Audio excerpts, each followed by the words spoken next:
Supreme Court rules on Amistad mutiny March 09, 1841. At the end of a historic case, the U.S. Supreme Court rules, with only one dissent, that the African slaves who seized control of the Amistad slave ship had been illegally forced into slavery, and thus are free under American law. In 1807, the U.S. Congress joined with Great Britain in abolishing the African slave trade, although the trading of slaves within the U.S. was not prohibited. Despite the international ban on the importation of African slaves, Cuba continued to transport captive Africans to its sugar plantations until the 1860s, and Brazil to its coffee plantations until the 1850s. On June 28, 1839, 53 slaves recently captured in Africa left Havana, Cuba, aboard the Amistad schooner for a life of slavery on a sugar plantation at Puerto Príncipe, Cuba. 3 days later, Singh,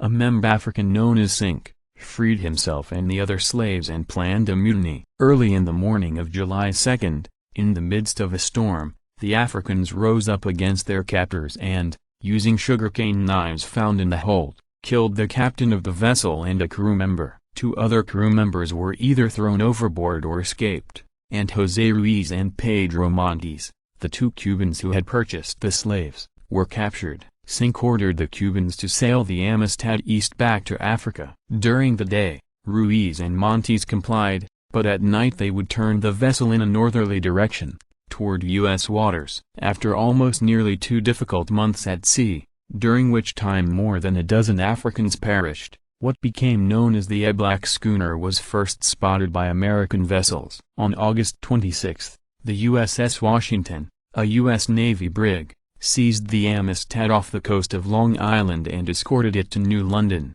Connecticut. Ruiz and Montes were freed, and the Africans were imprisoned pending an investigation of the Amistad revolt. The 2 Cubans demanded the return of their supposedly Cuban-born slaves, while the Spanish government called for the Africans' extradition to Cuba to stand trial for piracy and murder. In opposition to both groups, American abolitionists advocated the return of the illegally bought slaves to Africa. The story of the Amistad mutiny garnered widespread attention, and U.S. abolitionists succeeded in winning a trial in a U.S. court. Before a federal district court in Connecticut, Sink, who was taught English by his new American friends, testified on his own behalf. On January 13, 1840, Judge Andrew Judson ruled that the Africans were illegally enslaved, that they would not be returned to Cuba to stand trial for piracy and murder, and that they should be granted free passage back to Africa. The Spanish authorities and U.S. President Martin Van Buren appealed the decision, but another federal district court upheld Judson's findings. President Van Buren, in opposition to the abolitionist faction in Congress, appealed the decision again. On February 22, 1841, the U.S. Supreme Court began hearing the Amistad case.